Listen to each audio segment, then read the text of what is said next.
Be'ezrat Hashem, Naaseh v'Natzliach. I'd like to welcome everybody to IRONSIDE Lunch and Learn.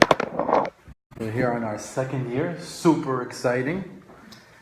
We're glad to see some regulars, some newer faces. This week's Parashat is Parashat Vayera. Just to catch everybody up, this is right after Avraham Avinu has his Brit Milah. He's right now recovering.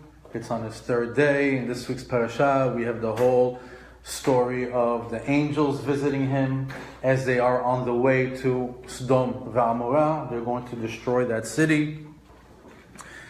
And the reason why that city is going to get destroyed, the Torah testifies, this week's parasha, V'anshe Sodom ra'im v'chataim l'Hashem me'od.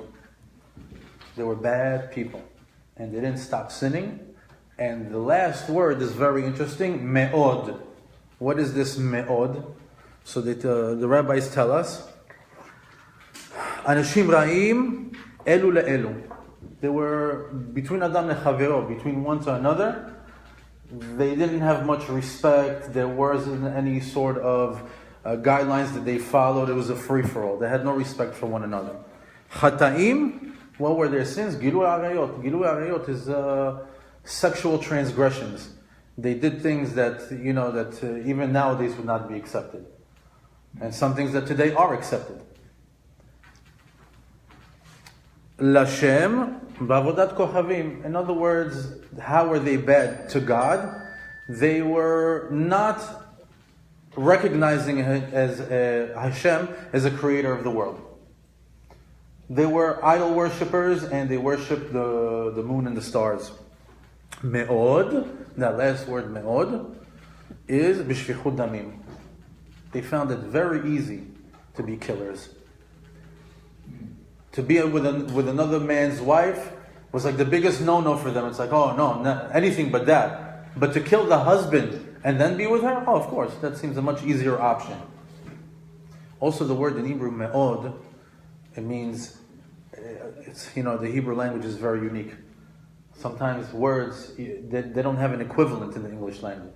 So when they say me'od, it means that not only was it more than what it was, but it kept getting more and more. It's like, it's more and increasing, me'od, like the most that it could be. And at this particular time, we have Lot, who was living in Sodom at this time.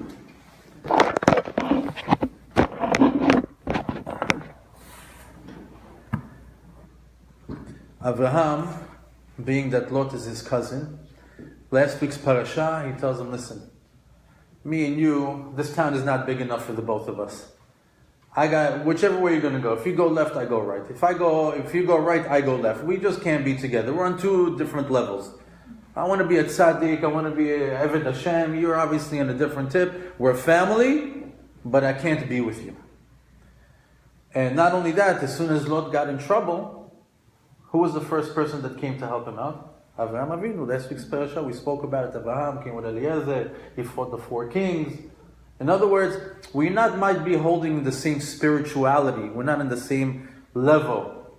Dati, Chiloni. But the fact that you're my cousin, I'm going to come and protect you. So here he is, Lot, getting in trouble again. Now he's in Sodom. Why did he go over there? You should know that at that particular time, that was the richest land of all Israel. It was next to the Yarden. That's the location. Why do they call Yarden? Because it's next to the location called Dan, and from that location, Yored, a lot of Shefa, as Yored Ledan, Yarden. That's why it's called Yarden. So that location over there had the best agriculture, best fields, the land was super rich. We'll discuss it in a little bit. So Lot decided to go and live over there. What's his mistake? He liked the area. He liked the terrain. He didn't ask about the people, because those were the worst people in the world to be around. Another life lesson for us, I always like to say it, when you're single, it's one thing. When you get married, you get a little bit closer. It matters where you live. When you have children, 100% makes a big difference that you live in a place where kids can go to a Jewish school. You want to live in a place where you can walk to a shul on Shabbat. You know, you should. When you're single, you should already be in that mindset. But it's not. You see, as you get married, that thing matters to you. Where are we going to live? Oh, I used to live in South Beach. Nah, okay, maybe Aventura, maybe in Hollywood. Why? Where are we going to walk on Shabbat? Where are we going to Chagim? You know. And then when the kids come, where are they going to go to school? You can't go live in Hialeah and the school is all the way in North Miami Beach. You're not going to drive an hour and a half. So you have to. It matters where you live and the people that live there, the community that you're in. Lot didn't do that. He just went there because of the land. It's like a regular guy saying, over there I can make money. Really? What about your spirituality? Is it going to suffer when you're in that area? In life, you have to know that wherever you're going to go, you'll have a balance. That you're going to a place where you have a good chance to make money or a good chance to make a living, but don't forget your neshama. Don't forget your spirituality. Don't forget you need to be next to a spiritual center like a shul, and that you can go visit classes because it's close to you, and that you can go to all these, and that when things develop with your family and their children, they can have good friends and they can have good soulmates in the future. Very, very important. Lot did not do that. And as Lot finds himself in this particular place in the world, he gets into trouble. Avraham, big difference between Avraham and anyone else. The past 3 parashiyot, we saw a lot of different people and how they acted when trouble came about. When trouble came about for Noach, what did he do? Oh, I'll take care of myself. He didn't go and try to save people. He let them know, I'm building a boat. If you want, come with me. Avraham not only went and fought and helped, but over here is praying. We see that Avraham Avinu introduces to us the power of prayer as well as minyan. In this week's parasha, we get introduced to the concept of minyan. Why? He says, Hashem, and if you go look deeply in the Pesukim, he uses some harsh language. Surely you can't destroy a city that has 50 tzaddikim. Because then we don't have 50. Surely 40. We don't have 40. Surely 30. We don't have 30. 20. They go to 10. After 10 he stops. Why? We understand. If there's no minyan, we have nothing. You have to have a minyan. And we know nowadays that in Judaism, the concept of minyan. In minyan, you can say kaddishim. You can answer amenim. Not only that, we many times in this class we discussed before, when a person prays in yachid and in minyan. In yachid, as soon as you send up your prayer, right away, as soon as it goes up, the angels, the prosecuting angels, grab your prayer and they start to chop it up. They say, who are you? Why are you praying? Who says that you're worthy of what you just asked for? When you're in a minyan, what happens is a group, the entire tefillah goes up to the Shamayim, untouched, delivered, and the message goes read by Hashem. The power of minyan, imagine, the same prayer, by yourself, chopped down to pieces, maybe 20% makes it. In minyan, the whole thing goes up. Minyan is a huge thing, especially in Judaism. Also, lately I've been doing a lot of lessons about positive psychology and a lot of lessons about what the world thinks about deriving joy and happiness from their life. And one of the things that they say is activity in groups. Things in groups create joy and happiness. Thank you, Avraham Avinu. Letting us know that minyan is something that is very important, so important that you can save a city that can be destroyed. This says if there's 10 tzaddikim, I won't destroy it. Imagine. It's like somebody tells you, I'm going to nuke Russia. But if there's 10 tzaddikim, I'm not going to do it. The power of 10 and the power of 10 tzaddikim. This parasha is packed with things that we could talk about. There's Akedat Yitzchak, there's Hagar and Ishmael, there's the angels that are visiting Avraham Avinu. But today I wanted to focus in about Sodom. Right after this whole thing with Avraham Avinu at the tent, they proceed to destroy Sodom. And I wanted to take an inside look at Sodom Gemorah. First, you should know a little bit about this place. Like I just mentioned before, it was one of the best places to live in the world at that time. It was one of the most cultivated, great soil, great riches. It was like the metropolis of the time. It says that the Eretz Melea Ochel Zahav Vakesef. There was an abundant amount of food. There was an abundant amount of gold and money. The Midrash tells us that a person would send out his servant to take out cucumbers from him from the backyard. He would take out the cucumber and right under it would be diamonds and gold.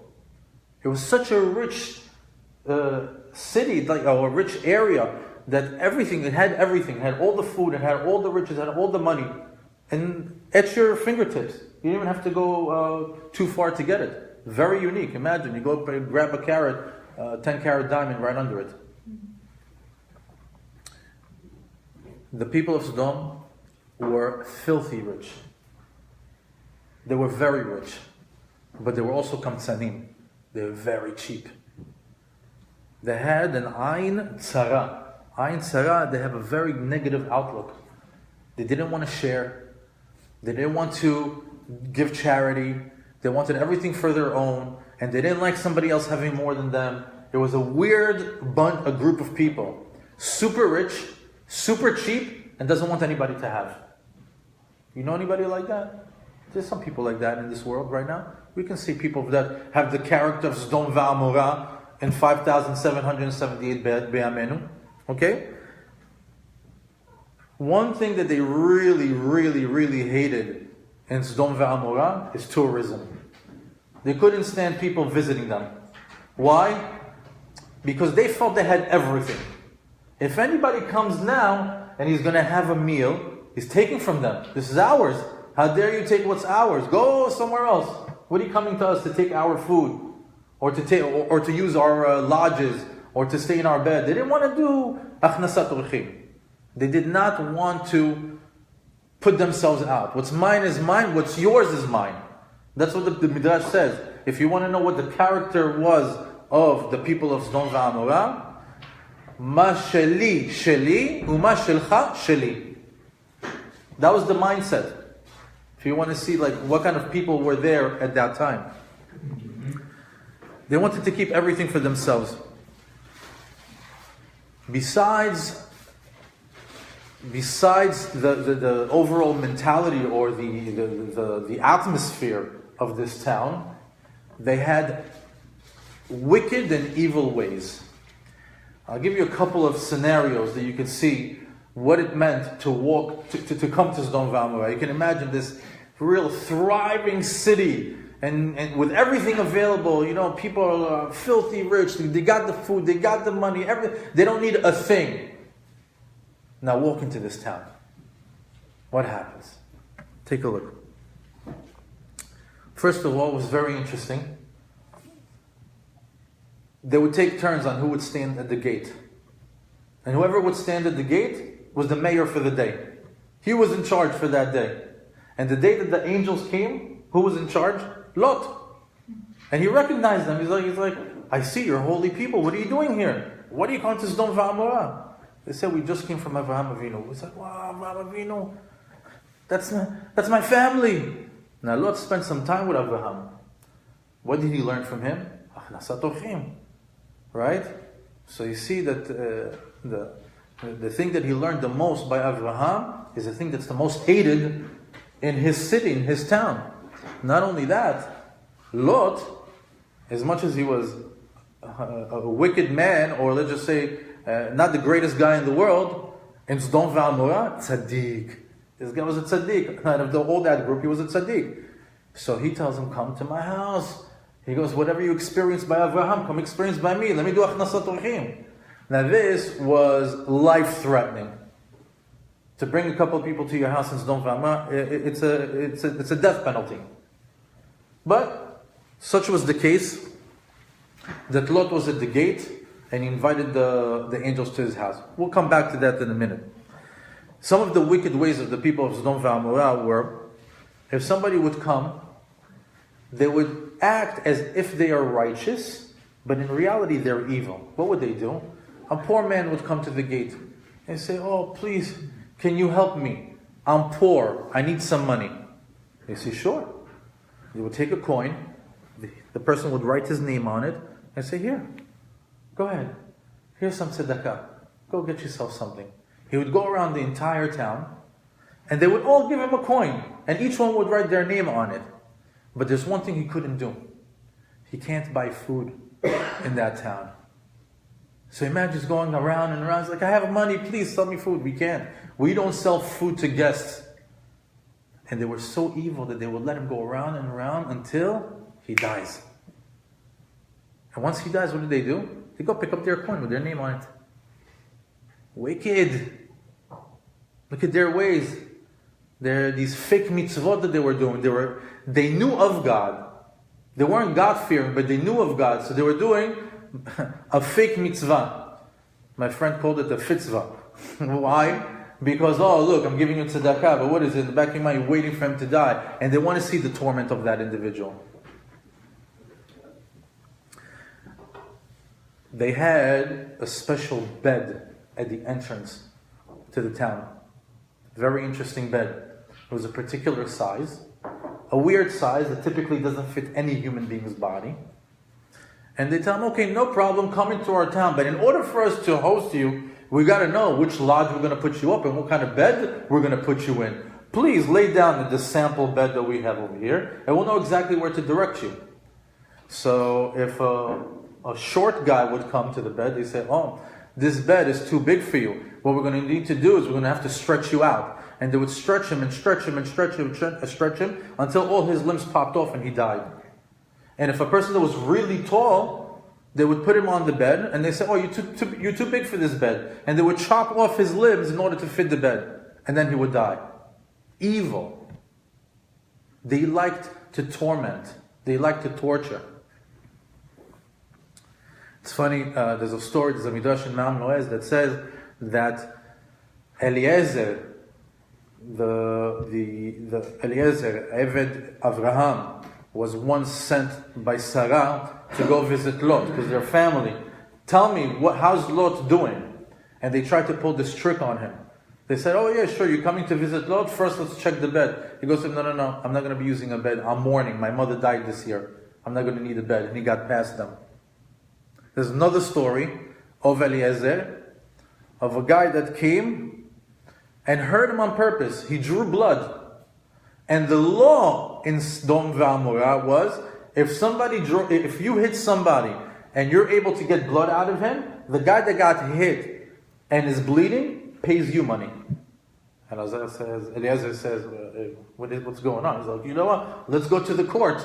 So they go to the court. Eliezer is bleeding.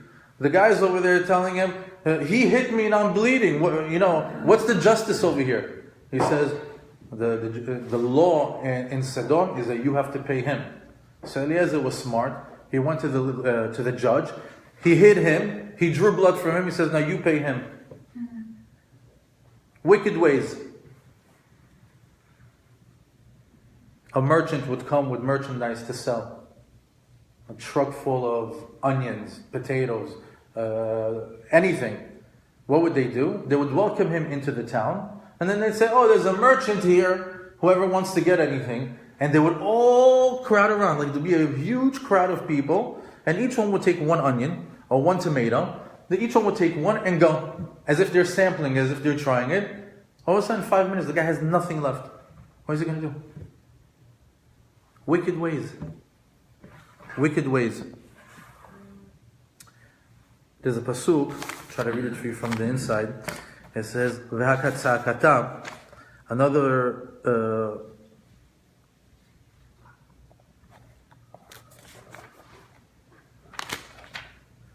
there's another incident. It says over there in Yud Chet Chaf Aleph, Hashem is saying this pasuk, Erdana ve'er'eh hakatzakata haba elai asu. Ve'im lo eda, akala ve'im lo eda. Chaf Aleph, Rashi says over there, I want that Hashem is coming down to see if what is happening in the land, how everybody is screaming out from this particular area in the world, what's going on over there? The Midrash says, what's hakatzakata? There was a girl that saw an elderly man who was about to die, and she just came back from the well. So she gave him a little bit of a drink of water. And later on she felt so bad for him. She said, I'll be right back, I'll give you a piece of bread. And she kept doing it for a few days. Someone got eye of it, saw it, heard of it, and later on they couldn't stand that this girl was helping out this elderly man that was dying. What did they do? They took her to the roof, set her on fire, and let her burn on the rooftop. Lot's daughter also was trying to do chesed. What did they do? They took off all her clothes, they dipped her in honey, and they threw her on top of the roof, and she died from bee stings. And she was yelling so much, Haketzakata. What's the yelling? The yelling of Lot's daughter, that she was dying from pain, from bee stings, from what they did.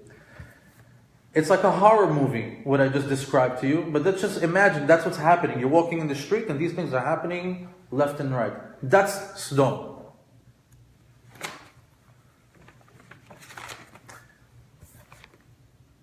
Overall, Sodom was a society that had it all. They had everything. Anything that we want today, they had it.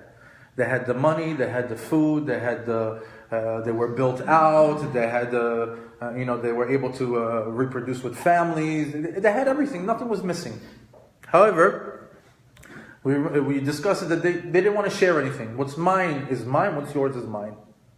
Very greedy mentality. And they did the fake chesed. Oh, let me help you, and in the end it ends up in your death. Very weird that the entire city held to that type of lifestyle. And they always gave legitimacy to their cruelty. In other words, this guy deserved to die. He's coming over here trying to take our food. Oh yeah, she deserved to die. She's over here trying to help out. She knows the rules. She knows that we don't accept any guests. They gave legitimacy. Like nowadays, we see that a person is now sitting on the other side of the world with his finger on the button, going to press it any day. Nuclear war. Why? He has legitimacy. He's going to be cruel, right? He's going to bomb half the planet. Why? He has a reason. I'm upset over XYZ. That's why I'm going to do it. They gave legitimacy to their cruelty. Imagine a person who's ready to wipe out somebody because of their cause, because of their whatever they're holding on to. I'll give you an example. What's going on with ISIS? They're burning people. They're putting them in the middle of cages. They have a legitimate. Of course, I'm going to behead him. He doesn't believe in Allah. They give legitimacy to their cruelty. That's found today. We see that today, and open, not in one city, throughout the world. If it's in governments, if it's in groups, if it's in individuals, everybody has a right to be cruel nowadays because of ...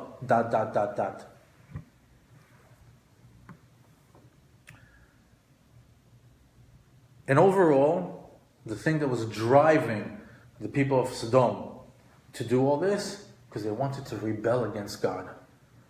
In other words, they wake up in the morning. Why are we doing all this? Because you want to do dafka to HaKadosh Baruch Hu. Whatever Hashem wants, we don't want to do. That was their motto, their driving force. Imagine that. Now, that was just a background to Sodom. In the past few weeks, if you noticed, we've been privy to several different societies.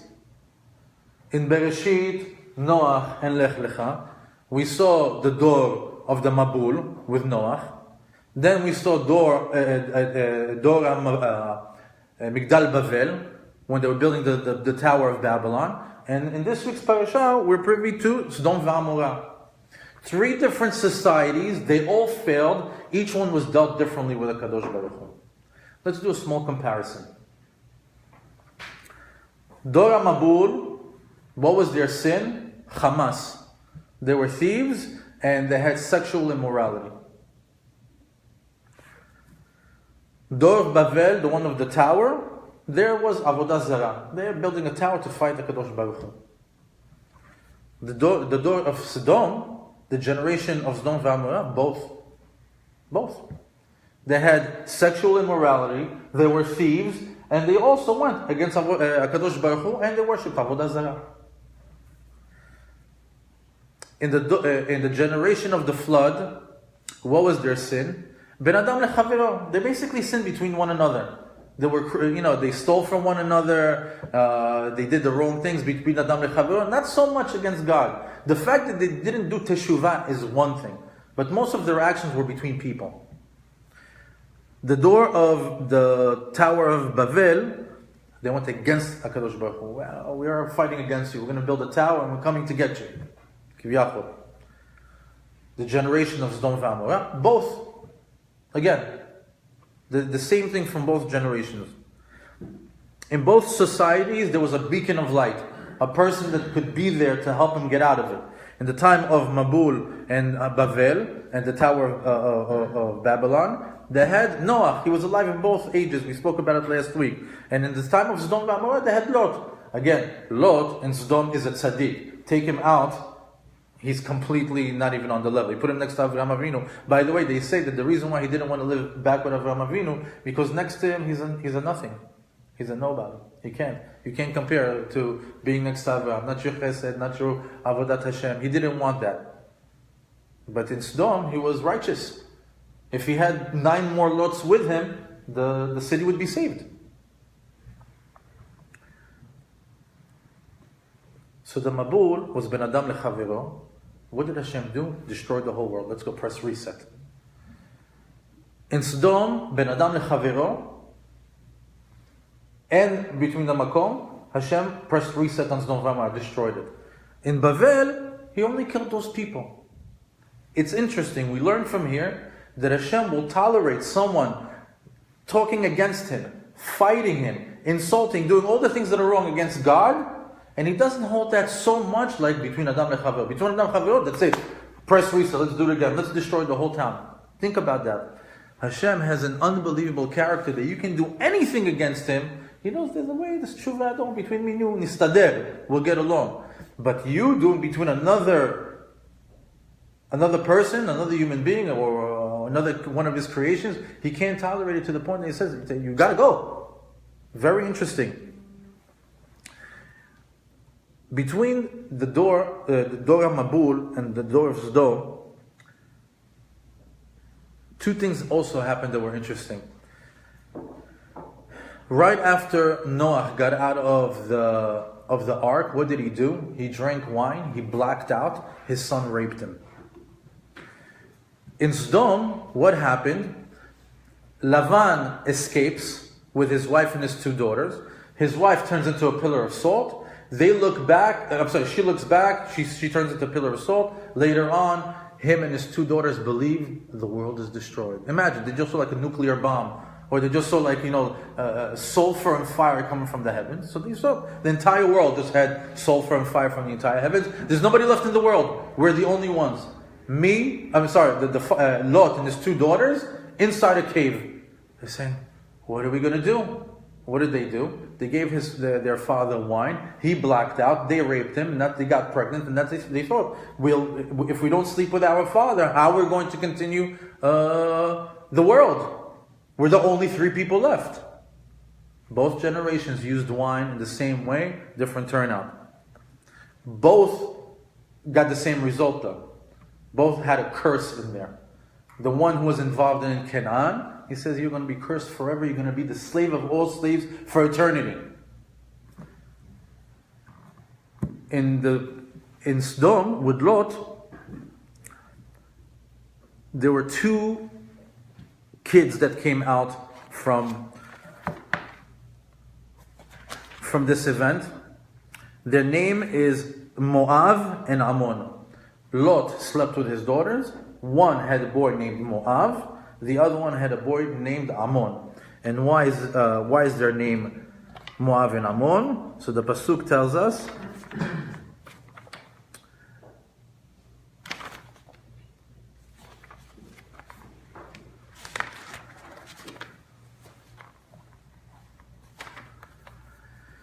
ותלד הבכירה בן ותקרא שמו מואב, why?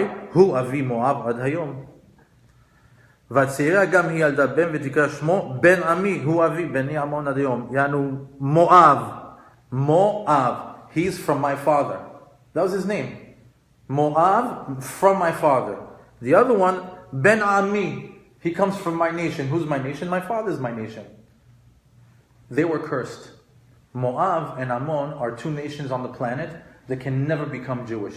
They will never be part of the Jewish nation. Footnote for the male of Moab, not for the female of Moab. Later on, I'll let you know the secret behind that. Now, the three different societies that we discussed today, that they had Gilui Arayot, that they were thieves, that they were cruel, that they did everything against God's wishes, are else actually a lesson for today. The reason why Kadosh Baruch Hu put these three different societies right off the bat, we just started Sefer Bereshit. Anybody who picks up the Bible for the first time and reads the first three chapters, he's like, what's going on over here? It goes wrong, one chapter after the other, one chapter after the other. It's like, who's going to get it right? Why? Why didn't it start off like it's a beautiful romantic story? Why didn't you keep it like 5 chapters in Gan Eden, talk to us about the trees, about the weather? Why is it one after the other we're seeing destruction, doom and gloom, torment? Why are all these things right away at the top of Sefer Bereshit?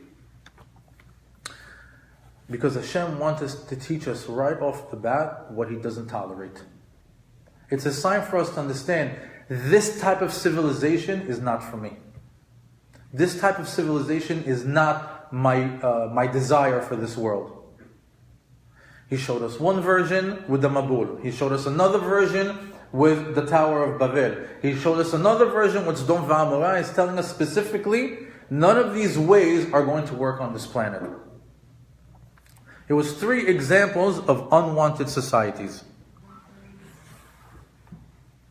However, I ask you today, do we see a little bit of these societies all around? We see it in different parts of the world. We see the cruelty is easily part of the day-to-day. Middle East, Africa, I try not to look at these images because it's not good for the eyes and it's not good for the mind to see it, but I know it's out there. The Arayot, forget it.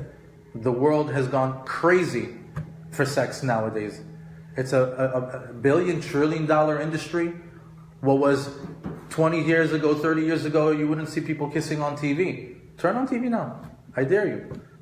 Let me see if you have a child, if you let him sit in front of TV, I'd let him see that. Let me see if you're going to be okay, religious or not religious.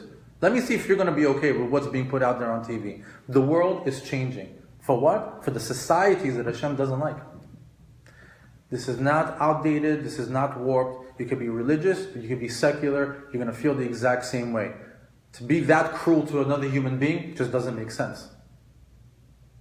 To fight against everything that the Creator has put into place just doesn't make sense. To do everything that we've experienced and have history and yet not learn from it and better ourselves just doesn't make sense. We're living in a world where we are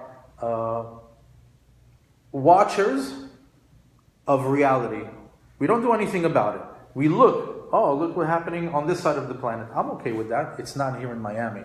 Look what's happening on the other side of the planet. I'm okay with that. It's not in Miami. Nobody's fighting really. The morality level that's declining on the planet. What's the good news? Mashiach is coming.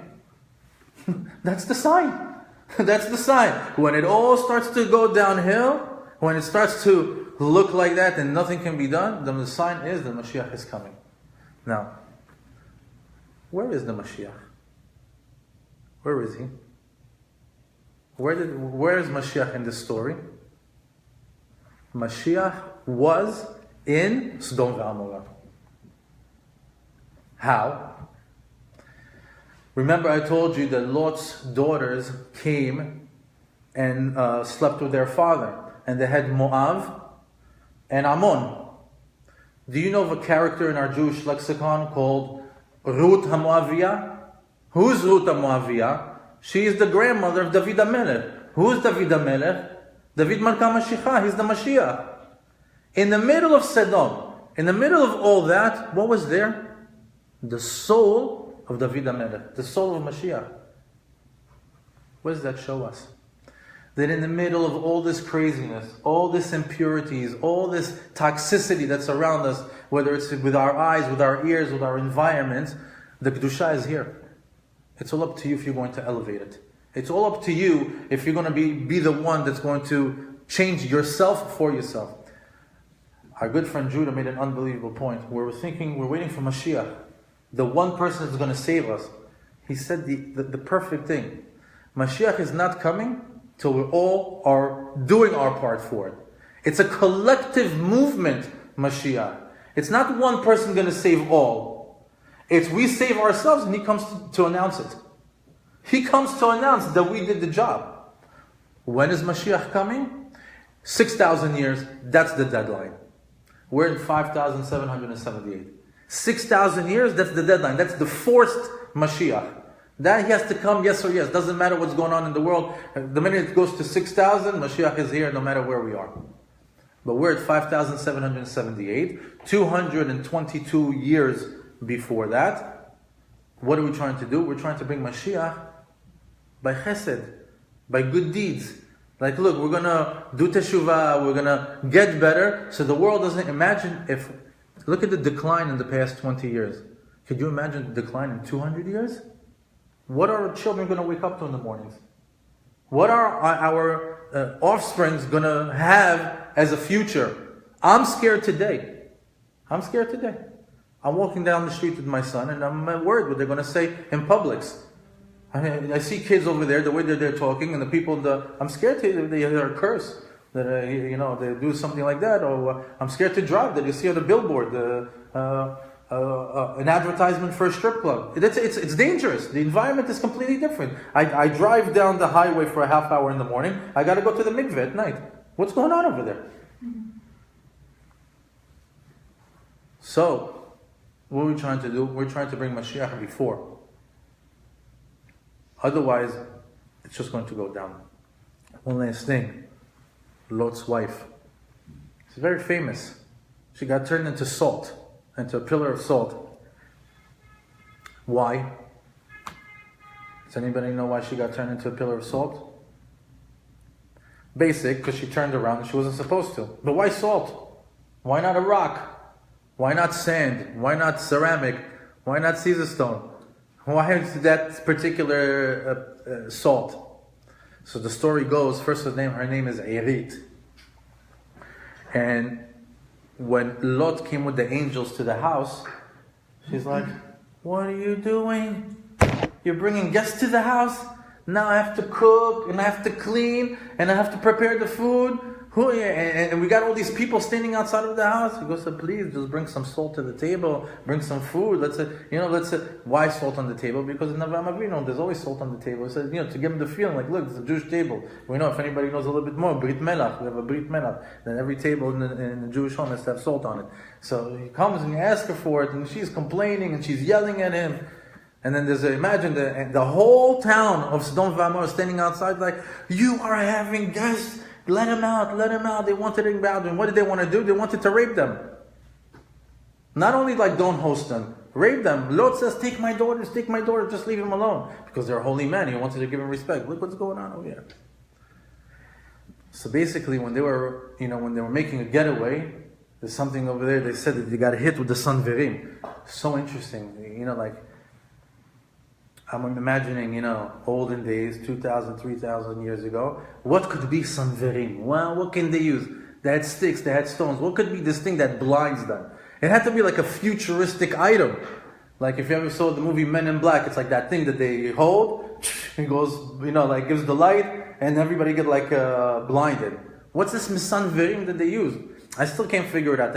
Every year I search for it. I can't say, I'm hoping that they say some sort of magic stick, to settle my mind, but it never says that. The closest thing that I got to it, Ma'am Noah says, cataract. That it caused their eyes to have cataracts. So they were just walking around blinded, they didn't know where to go, they didn't know what to see, and because they couldn't find their way, they made a getaway. So when they ran away, don't look back. Why? It's not good to look at your enemy's downfall. So you got saved, go. Now what are you looking back to say, look, you guys got it, I escaped? So because she gave him a hard time with the salt, midah keneged midah, when the angels turned her into salt. I thought that was very, very interesting. And by the way, it doesn't melt.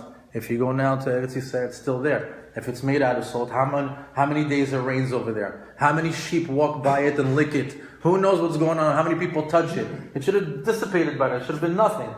It's never going to melt. Hashem made it. It's always going to be a sign over there.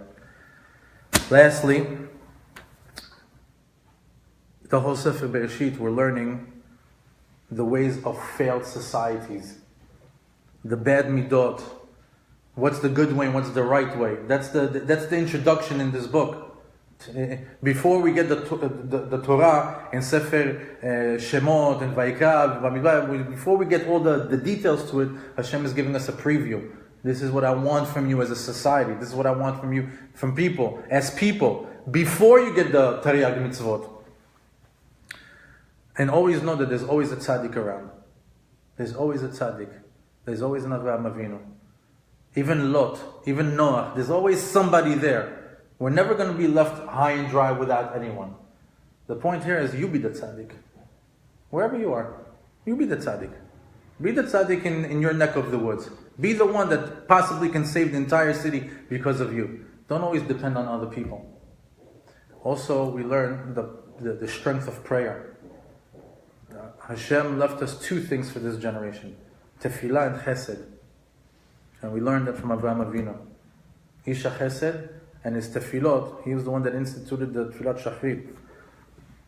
That's our power. And the last thing, Mashiach was in Sodom. In the darkest place, there was the biggest light.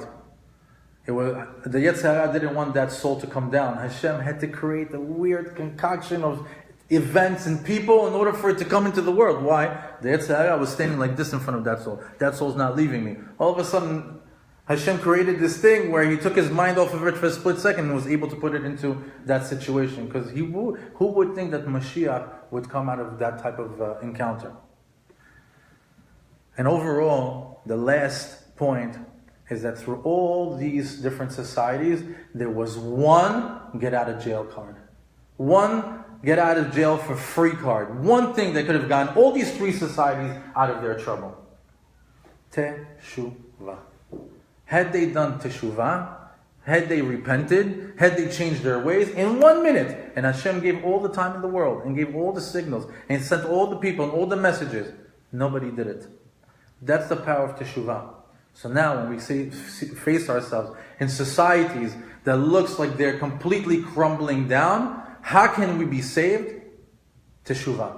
And how? One person at a time.